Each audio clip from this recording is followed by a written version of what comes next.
되면 우리가 늘 결단을 해요. 내가 올해는 이거 하리라, 이거 하리라. 근데 요즘은 나이를 먹으면 먹을수록 전 그런 결단을 잘 안 하게 되더라고. 여러분들도 비슷할 것 같아. 젊을 때는 그래도 사람들이 꿈이 있고 비전이 있으니까 이거 해야 되겠다. 올해는 꼭 이렇게 해야지. 이렇게 할 거야. 라고 결단을 하는데 나이를 먹으면 먹을수록 꿈이 자꾸 없어지니까 그 비전도 자꾸 없어지니까 결단을 잘 안 해요. 그런데 여러분 그래도 새해가 되면 억지로라도 뭔가를 좀 결단을 했으면 좋겠어요. 근데 사람들은 그래요. 하면 뭐래요? 뭐 작심삼일이라고 해서 우리가 결단한다고 해서 끝까지 가는 경우가 거의 없으니까 그럴 바에는 안 하는 게 낫지 않겠습니까? 라고 말하는 경우가 있는데 제가 통계를 봤어요. 결단을 그래도 하는 사람이 있고 안 하는 사람이 있잖아요. 그래도 결단을 하면 그 꿈을 이룰 확률이 10배가 높대요. 그래도 하는 게 낫다는 거야. 그래서 제가 통계를 또 봤더니 이러더라고요. 사람이 새해 이걸 하리라 결단을 하면 일주일쯤 지나면 26% 정도가 어, 그 결단을 흐지부지하게 그냥 없애버린대. 한마디 잊어먹고 산대. 일주일 정도밖에 안 간대. 그런데 그걸 넘어서 또 열심히 하는 분들이 있어요. 한 달쯤 지나면 35%가 또 그만둔대요. 하다 보면. 그리고 또 남아있는 분들이 있어. 열심히 해. 그분들이 6개월쯤 되면 거의 50%가 또 하던 일을 또 멈추고 그만둔대. 결국은 1년쯤 지나면 뭐 이루는 분도 있겠지만 거의 다 흐지부지 된다고 하더라고요. 작심삼일이라. 또 우리나라 말에 이런 말도 있잖아요. 가다가 중지하면 아니감만 못하리라. 그러니까 아예 하지 마 이런 말이 있는데 그 반대로 생각하면 가는 것만큼은 이득이요 사실은. 그러니까 안 가는 것보다 가는 게 낫지 않겠어요? 결단하는 게 좋다라는 거예요. 기왕 결단할 거면 우리는 신앙인이니까 세상 것 말고 영적인 결단을 좀 했으면 좋겠어요. 제가 아까 성경 얘기도 했고 기도 얘기도 했잖아요. 이런 거. 내가 올해는 성경 한번 일독해 봐야지. 내가 올해는 기도 못 했는데 올해는 그래도 10분이라도 시간 정해고 기도해야지. 아니 10분도 못 할 것 같으면 바쁘니까 5분이라도 해야지. 라는 결단을 해 나가면 그래도 여러분들의 영성 생활에 많은 도움이 되지 않겠느냐 라는 생각들을 해요. 그래서 이왕이면 영적인 결단을 우리 생도들이 했으면 좋겠다라는 생각을 해요. 영국의 소설가 길버트 체스턴턴이라는 분이 있는데 이분이 신앙이 좋은 분이에요. 이분이 이런 얘기를 했더라고요. 우리는 새해에 새로운 1년을 얻는 것이 아니라 새로운 영혼을 얻어야 된다. 이게 무슨 말이냐면 우리가 시간이 흐르면 1년이 새로 와요. 새로 1년을 얻는 게 아니라 오늘도 2024년도 새해를 얻는 것이 아니라 새로운 영혼을 얻어야 된다. 무슨 말이냐면 내 영혼을 새롭게 해야 된다는 거예요. 내가 작년에는 이런 영적인 생활을 못했는데 올해는 이렇게 새롭게 영적인 생활을 해봐야지 라는 결단을 하라는 소리예요 이게.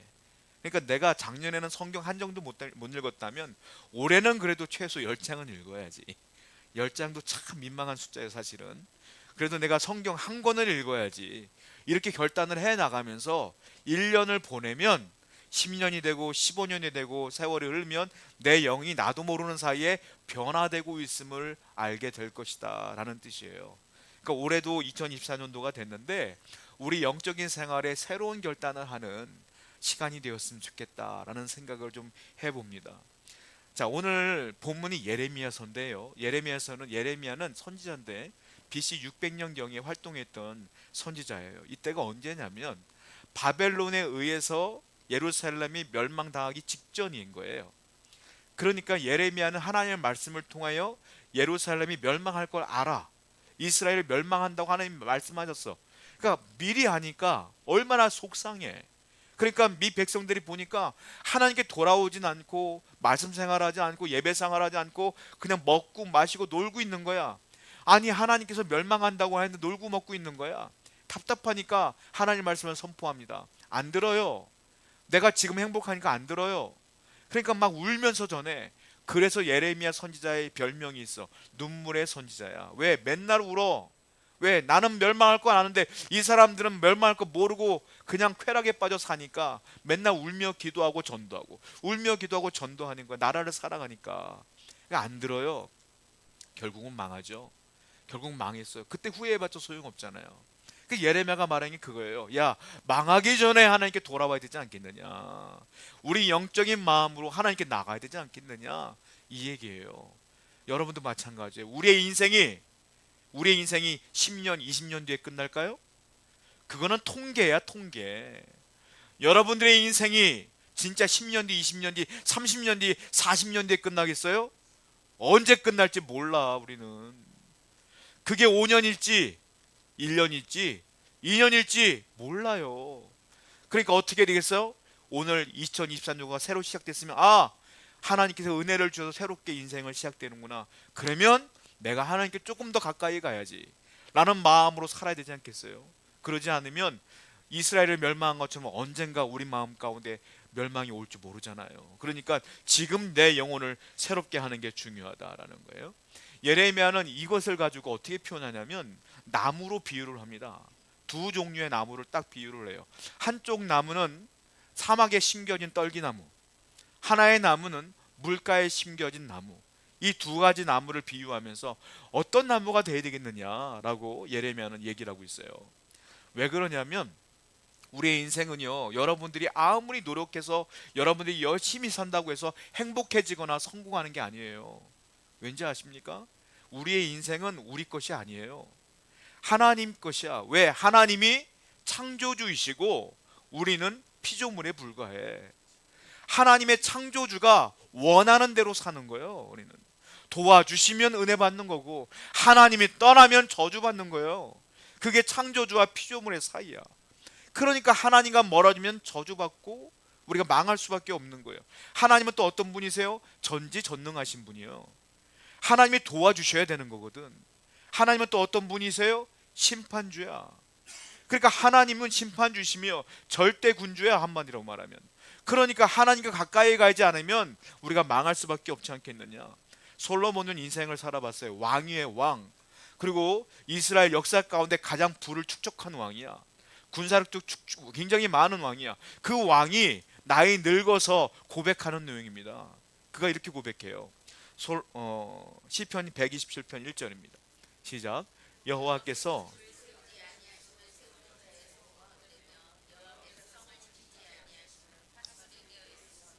하나님이 세워주지 않으면 무너진다는 겁니다.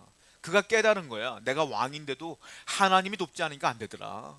내가 아무리 부자라도 하나님이 돕지 않으니까 안 되더라. 깨달아서 말하는 거예요. 여호와께서 집을 세우지 아니하시면 우리의 수고가 헛될 뿐이 없다.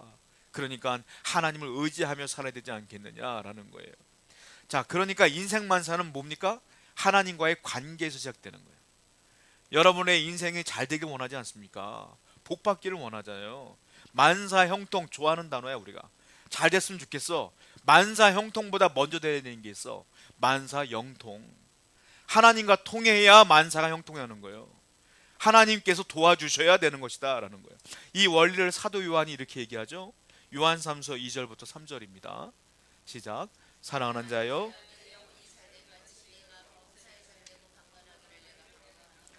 형제들이 와서 내게 있는 진리를 증언하되 내가 진리 안에서 행한다 하니. 우리는 앞에 구절은 잘 알아. 내 영혼이 잘됨 같이 범사가 잘 되길 원한다. 영혼이 잘 돼야 우리의 범사가 잘 된다는 말이잖아요. 그러면 그 영혼이 어떻게 잘 될까요? 그게 뒷절인 거야. 2절에. 그 2절에 뭐라고 3절에 뭐라고 했어요? 형제들아 와서 내게 있는 진리를 증언하되 네가 진리 안에서 행한다 하니 내가 참 기쁘다. 진리 안에서 행하니까 네 영혼이 잘 되는 거야. 그러니까 네가 범사가 잘 되는 거지, 이렇게 말하는 거예요. 그러니까 내 영혼이 잘 되기 위해서는 뭐에 잘 돼요? 진리 안에서 행해야 돼. 진리가 뭐예요? 하나님의 말씀이 진리야. 근데 그 말씀이 곧 뭐예요? 하나님이야. 그렇게 결국 뭐예요? 하나님과의 관계가 좋아야 내 영적인 삶이 풍성해지며, 그러면 내 삶도 풍성해지는 거다. 제일 먼저가 뭐예요? 그러니까 하나님 말씀대로 살아가는, 즉 하나님과의 관계가 중요하다. 이 얘기를 지금 요한 사도는 얘기하고 있는 거예요. 예수님도 똑같은 원리로 얘기했어요. 자, 성경을 보기 좀 길지만 한번 읽어보겠습니다. 산상수훈이에요. 마태복음 6장 26절부터 31절입니다. 시작. 공중의 새를 보라, 심지도 않고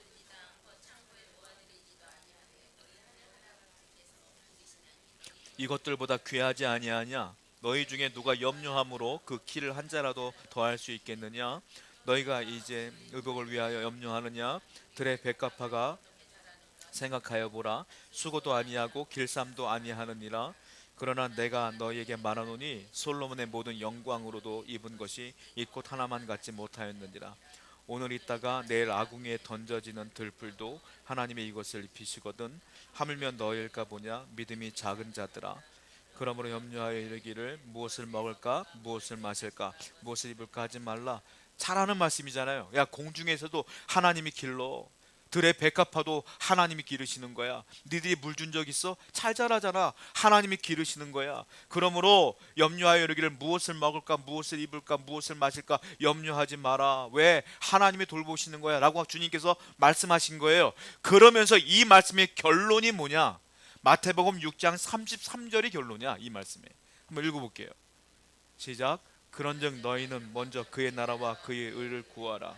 그러면 이 모든 것을, 이게 결론인 거예요. 하나님이 먹이시고 입히신다.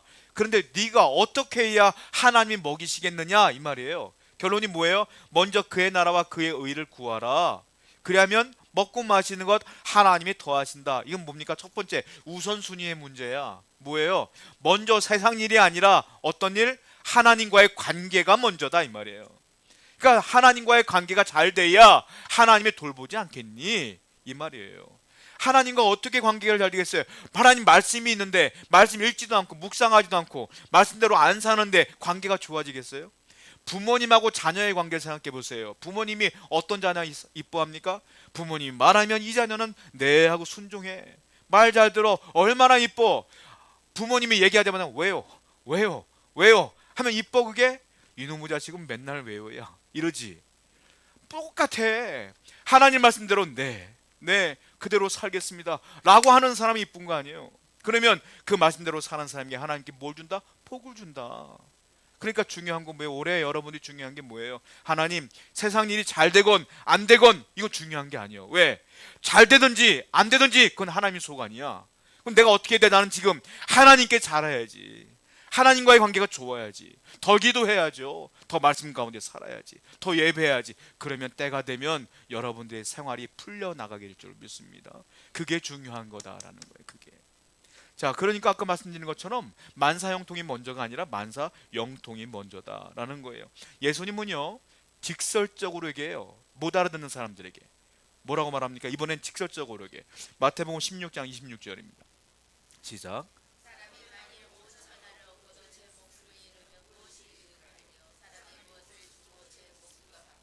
직설적으로 얘기하는 거예요. 야, 너 부자냐? 야, 하나님이 너 오늘 데려가면 너 돈이 뭐가 필요해? 건강이 중요한 거 아니야? 그렇잖아. 네 목숨을 위해서 네 돈이 뭐가 필요해? 너 돈 왜 버는 건데? 이 말이 한마디로 여러분 생각해봐요. 한 45세 먹은 사람이 재산이 100억이야. 젊은 사람이잖아요. 100억이야. 근데 그 사람이 죽을 병에 걸렸네. 근데 찾아보니까 의사가 고쳐줄 수가 있대. 그 의사가 치료비를 요구해. 100억 주세요. 이렇게 요구했어. 자, 45세 먹은 사람이야. 100억 주고 살래요? 아니면 100억 안 주고 죽을래요? 100억 주고 살아야지. 안 그래요?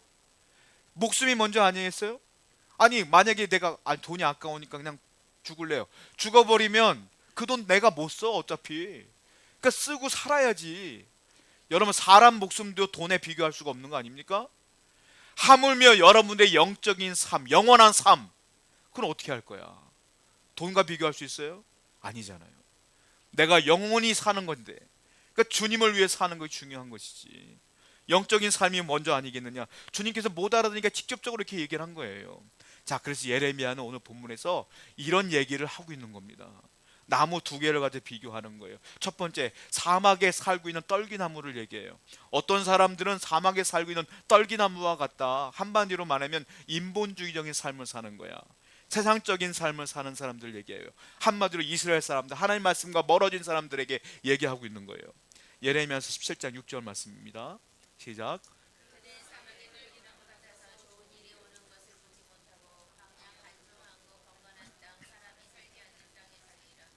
떨기나무는요 어디 살아요? 사막에, 간조한 땅에, 물이 없는 곳에, 마지막에는 사람이 살지 않는 곳에. 사람이 왜 안 살까요?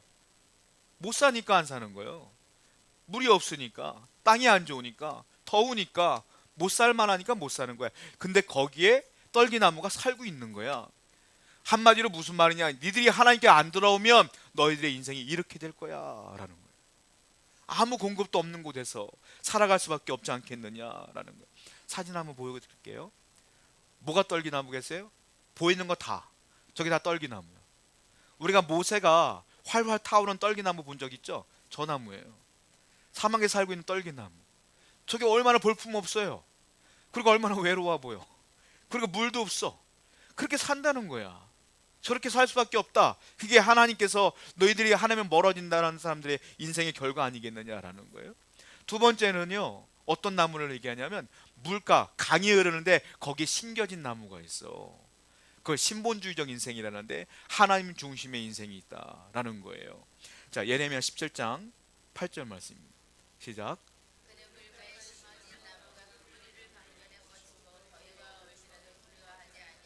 그 입이 청청하며. 하나님과 가까워한다는 건 뭐냐면 강의 옆에 심겨진 나무라는 거예요. 그 나무는 가만히 있어도 물이 들어와. 그냥 가만히 있어도 잎이 늘 풀어. 왜? 물이 맨날 들어오니까. 그런 인생이 되고 싶냐, 아니면 저 떨기나무 같은 인생이 되고 싶냐 질문하는 거예요. 여러분 어떤 인생이 되고 싶어요? 가만히 있어도 물이 내 뿌리로 들어오는 인생이 편하고 행복한 거 아니겠습니까? 그건 뭐예요? 하나님 곁에 있는 사람들은 그런 인생 하나님이 살게끔 해주겠다는 약속이에요. 그러니까 우리는 하나님과 가까이 하는 게 우리의 사명이며 의미며 여러분들이 복의 길로 가는 놀라운 길이라는 거죠. 그 얘기를 하고 있는 거예요. 그러면 우리 알아야 돼요. 그러면 알겠어요. 우리가 그 나무에, 그 물가에 심겨진 나무가 되기를 원합니다. 어떻게 해야 될까요? 그게 중요한 거 아니겠어요? 어떻게 그 나무가 될까요? 자, 세 단계가 필요해요. 첫 번째, 어떻게 되냐면 그건 아무나 되는 게 아니야. 첫 번째, 예수 그리스도를 영접해야만 그 인생이 시작되는 거야. 그러니까 여러분들은 예수님을 믿지 않습니까? 영접했잖아요. 이제 그 인생이 시작된 거야. 저와 여러분들은 시작된 거예요. 예수를 영접한 사람만이 하나님 곁에 머물 수 있는 거예요. 그런데 중요한 게 있어요. 이게 처음이자 끝이냐? 아니야. 예수님을 영접하면 우리가 그런 인생이 되는 시작점에 불과한 거고, 그런 삶을 유지해야 될 거 아니에요. 평생을. 유지는 어떻게 되느냐? 하나님 말씀을 믿고 묵상하며 말씀 생활을 해야 되고요. 또한 끊임없이 매일같이 기도하며 살아가야 돼. 즉 말씀과 기도로 유지하는 거예요. 예수를 영접함으로 시작됐지만 말씀과 기도 생활로 유지해야 되지 않으면 여러분들이 그런 인생을 살 수가 없다라고 오늘 예레미야는 이야기하고 있는 거예요. 예레미야 17장 5절 말씀이에요. 시작.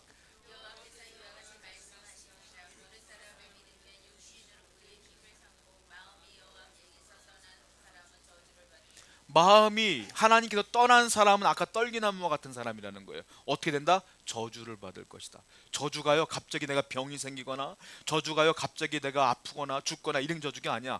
성경에서 말하는 저주는 뭐냐? 하나님이 떠나는 게 저주야. 하나님이 떠나는 게. 복은 뭐예요? 하나님이 함께 하는 게 복이야. 왜? 복의 근원은 하나님이니까. 그러니까 이 저주는 뭐예요? 그 사람과 하나님과는 함께 하지 않겠다, 이 말이에요. 근데 물가에 심겨진 나무 인생은 어때요? 예레미야 17장 7절입니다. 시작. 그러나 뭘 받아요? 복을 받아. 그런데 똑같은 단어가 두 개가 생겼어. 뭡니까? 여호와를 의지하며 또 여호와를 의뢰하는 자. 의지와 의뢰는 같은 말이야. 그러니까 여호와를 의지하고 의지한다는 말이야. 반복이야. 히브리에서 두 단어가 반복된다는 건 강조하는 거예요. 그러니까 너희가 복을 받으려면 뭐해라? 의지해라. 누구를? 하나님을. 하나님을 의지하고 의지하는 사람에게는 반드시 복을 주시리라, 이 약속이에요. 그러니까 우리가 하나님을 의지하는 방법은 없었다는 거. 예수를 영접하고 말씀 생활하며 기도하며 의지하는 것뿐이 없어요. 그리할 때 하나님께서 복을 주신다라는 거예요. 자, 인생은 그러므로 다른 거 없어요. 두 가지예요. 내가 하나님을 의지하지 않느냐가 내 인생을 좌지우지하는 거예요. 성경을 보겠습니다. 시편 146편 3절에서 5절입니다. 시작. 귀인들을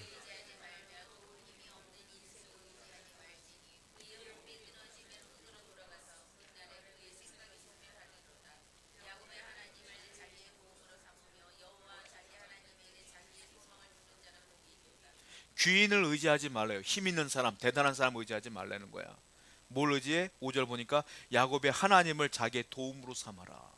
하나님을 의지하는 자는 뭔다? 복을 준다 이 말이에요. 자, 그러면 예수님은 이 부분을 더 정확하게 얘기했어요. 자, 우리가 잘 알고 있는 말씀인데요. 요한복음 15장 5절하고 7절 한번 읽어보겠습니다. 시작. 나는 포도나무요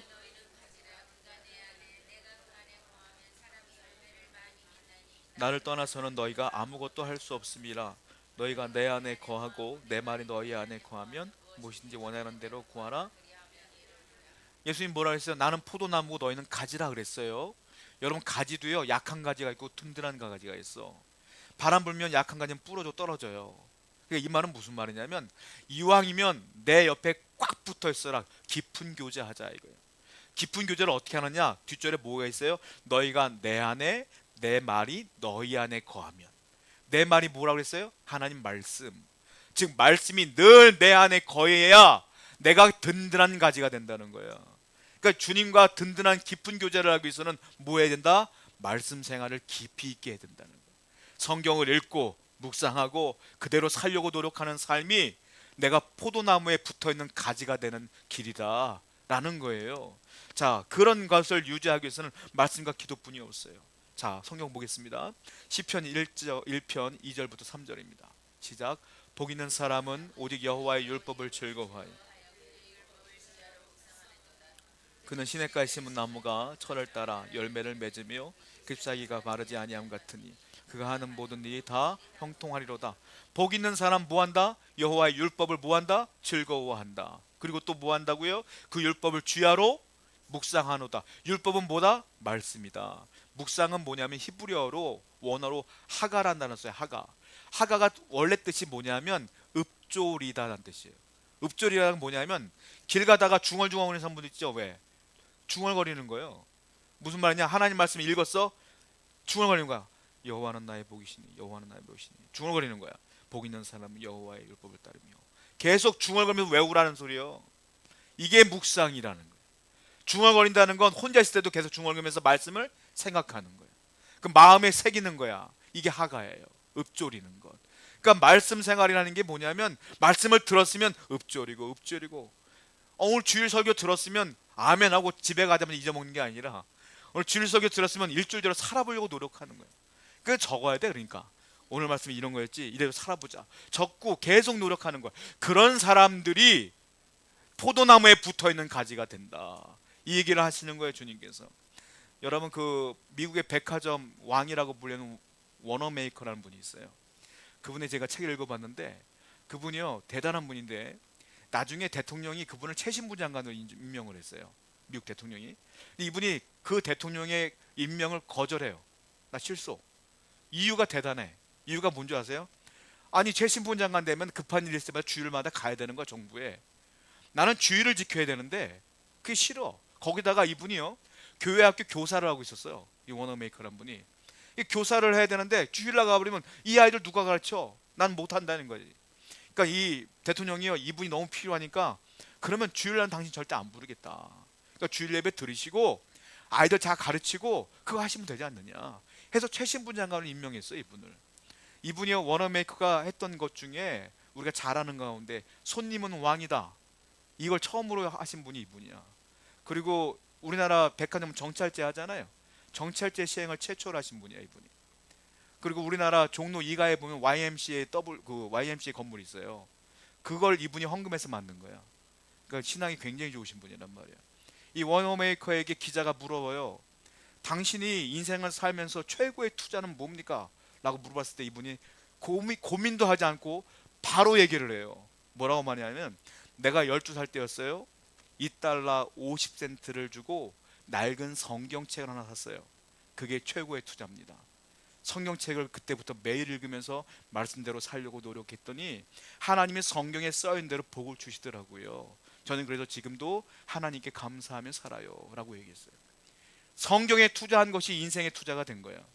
여러분들이 하나님 말씀대로 살면 하나님께서는 여러분들에게 약속하신 것이 무궁무진하기 때문에 그 약속을 반드시 지켜주세요.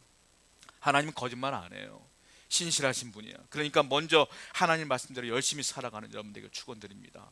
2024년도는 성경 한번 읽어보시고 묵상하시고 큐티하시고 그대로 살아보시는 여러분 되기를 축원드립니다. 두 번째, 어떻게 우리가 이 하나님의 복을 유지할 수 있겠느냐, 물가에 심겨진 나무처럼 그걸 유지할 수 있겠느냐, 기도하셔야 돼요. 끊임없이 기도해야 하나님과 교제할 수 있어요. 왜? 교제는 하나님과 대화하는 거야. 하나님 말씀을 듣는 건 성경도 있지만 기도를 통하여 들을 수도 있어요. 그러므로 기도를 통하여 계속적으로 하나님과 대화해야 돼. 여러분, 친한 친구들하고 대화를 많이 해요? 안 친한 사람하고 대화를 많이 해요? 친한 친구하고 카페 가면은 수다 떨잖아요. 우리 사모님은 친구가 있거든요. 한 명 친구가 몇 시간을 만나고 왔는데도 집에서 또 몇 시간을 통화를 해. 전 이해가 안 되는 거예요, 도대체가. 그냥 할 말은 없대. 그냥 얘기하면 조금 좋대. 그냥 친한 친구랑 대화를 많이 하잖아요. 안 친한 사람하고 누가 대화를 해? 여러분들이 하나님을 사랑하고 좋아하면 대화를 해야죠. 그게 기도예요. 기도해야지 하나님께서 말씀을 주시는 거 아니겠습니까? 자, 빌립보서 4장 6절부터 7절입니다. 한번 읽어볼게요. 시작.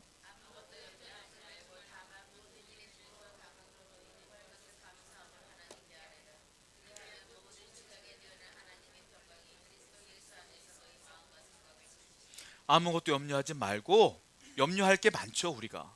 그래도 염려하지 말고 뭐하라? 다만 모든 일에 기도와 간구로 하나님께 나가라. 모든 일이에요. 작은 일부터 큰 일, 가능한 것부터 불가능한 모든 일을 뭐하라? 기도해라. 불안해하지 말고 기도해라. 그럼 뭐가 온다? 7절 보니까 하나님의 평강이 너희 마음에 들어올 것이다 라는 거예요. 그러니까 기도해야 우리 가운데 이런 은혜가 있을 것이다 라는 거예요. 자, 사람은 연약합니다. 연약함을 예수님께서 정확하게 얘기했어요. 그리고 뭐라고 말씀했냐면 너희가 불안하고 어려운 것도 다 안다. 그러나 기도해야 그것들을 이길 수 있다라고 분명히 얘기했어요. 마태복음 26장 41절이에요. 시작. 시험에 들지 않게 깨어 기도.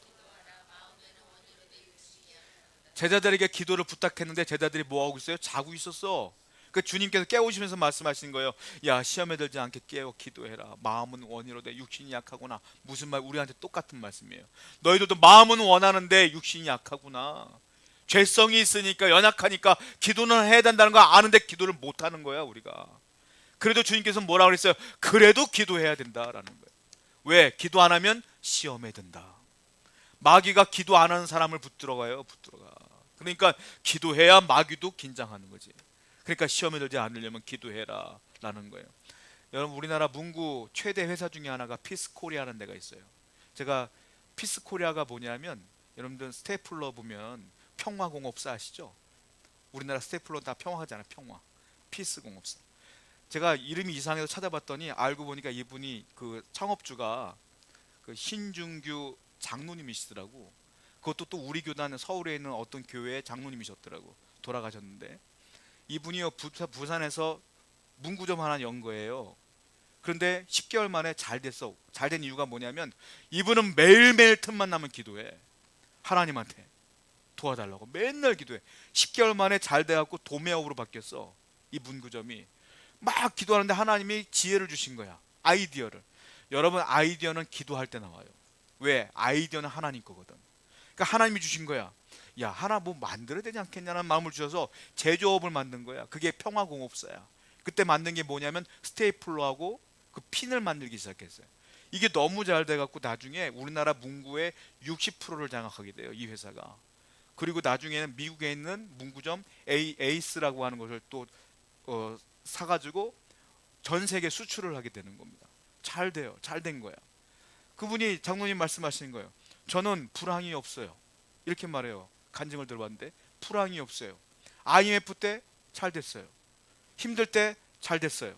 이유가 뭡니까? 물어봤더니 뭡니까? 나는 마음에 불황이 없는 거야. 잘 되긴 뭘 잘 돼? IMF 힘들지 다. 힘들고 힘들지. 뭐가 불황이 없는 거냐? 내 마음이 불황이 없는 거야. 내 마음에. 왜? 기도했더니 늘 괜찮대. 하나님께서 도와주겠다는 거야. 그 마음 가운데 늘 평화롭게 살았다는 거예요. 그랬더니 위기를 넘기고 하다 보니까 여기까지 왔어요 라고 하는 거예요. 예수님 말씀하신 게 똑같아. 야, 어려워도 힘들어도 기도와 간구로 나가면 내가 너에게 평강을 주리라. 똑같은 말씀이에요. 그래서 회사 이름이 피스야. 평강. 여러분 그렇습니다. 이 평강은 세상이 주는 게 아니에요. 세상이 일 잘 된다고 행복합니까? 그거 얼마 안 가. 또 어려움이 있으면 또 불안해지는 거예요. 그래 주님이 주시는 평강은 영원한 거예요. 상황과 상관없는 거예요. 그 평안을 누리시는 여러분 되길 축원드려요. 그렇게 잘하기 위해서는 말씀과 기도 생활을 잘해야 된다는 거예요. 이걸 잘한 분이 다니엘입니다. 다니엘이 포로로 잡혀갔지 않습니까? 포로로 잡혀갔는데 음식을 주는데, 이때 바벨론은 포로로 잡아가서 똑똑한 사람을 잡아간 다음에 세뇌 교육을 시켰어요.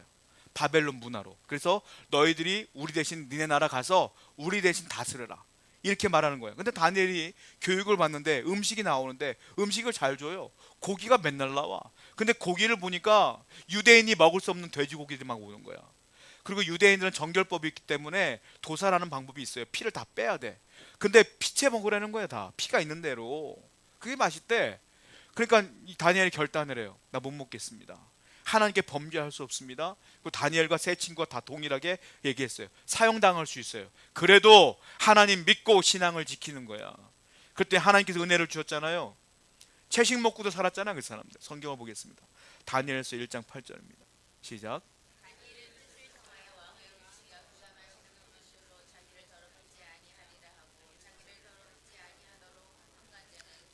뜻을 정하여. 어떤 뜻? 하나님과 가까이 가리라. 하나님 뜻을, 하나님 말씀대로 살리라는 뜻을 정한 거야. 아까 서두에 말씀드린 것처럼 영적인 삶을 살리라 뜻을 정하자는 거죠. 다니엘도 뜻을 정한 거야. 그랬더니 목숨이 위험한 상황에도 하나님이 도와주셔서 야채만 먹는데도 살이 찌고 얼굴이 좋아지는 거야. 거기다 하나님이 지혜를 주셔서 시험을 보는데 다니엘이 1등, 나머지 친구들이 2, 3, 4등을 해버렸어. 그래서 하나님께서 이들에게 복을 주셔서 이 사람들이 다 총리가 되는 거야. 그 장면이 나오지 않습니까? 정권이 바뀌어요. 정권이 바뀐데도 다니엘은 안 잘려. 다 정권이 바뀌면 다 수청당하는데 다니엘은 워낙 대단한 사람이기 때문에 정권이 바뀌어도 그 왕이 그대로 놔뒀어. 성경을 볼까요? 다니엘 6장 28절입니다. 시작. 이 다니엘이 바벨론 시대, 메데바사 시대, 또 바사 시대까지도 다니엘은 계속 총리로 있어요. 몇 년? 70년 동안. 하나님의 은혜가 있어요. 그러니까 하나님께서 다니엘 한 건 딱 하나밖에 없어. 뭡니까? 말씀을 정하여 말씀대로 사는 것. 또 하나 우리가 알고 있는 것, 문 활짝 열어놓고 기도했던 것. 하루 3번. 그것뿐이 없어. 그때 하나님께 그런 은혜를 주시더라라는 거 아니겠습니까? 자, 다니엘서 6장 28절이에요. 지금 읽었나요? 읽었죠. 다음 절. 예레미야 17장 8절입니다. 시작.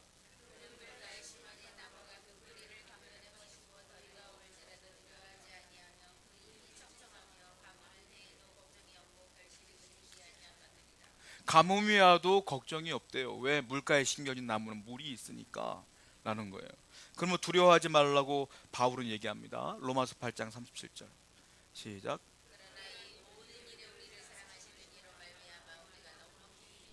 아까 말씀에 예레미야서 말씀에 가뭄이 있다 없다? 있다. 여러분들이 아무리 말씀 생활 잘하고 기도 생활 잘해도 가뭄은 있다. 어려움은 있다. 있는데 괜찮다 이거예요. 어려움이 없는 게 아니야. 있지만 우리는 늘 물가에 있기 때문에 하나님의 은혜가 있어서 하나님이 이기게 해주신다라는 거 아니겠습니까? 세상 사람한테 어떻게 고난이 없을 수 있겠습니까? 있어요. 그래도 하나님 뜻대로 살아가는 자에게는 은혜가 있다라는 거예요. 마지막 요한복음 16장 33절입니다. 시작. 이것을 너에게 이르는 것은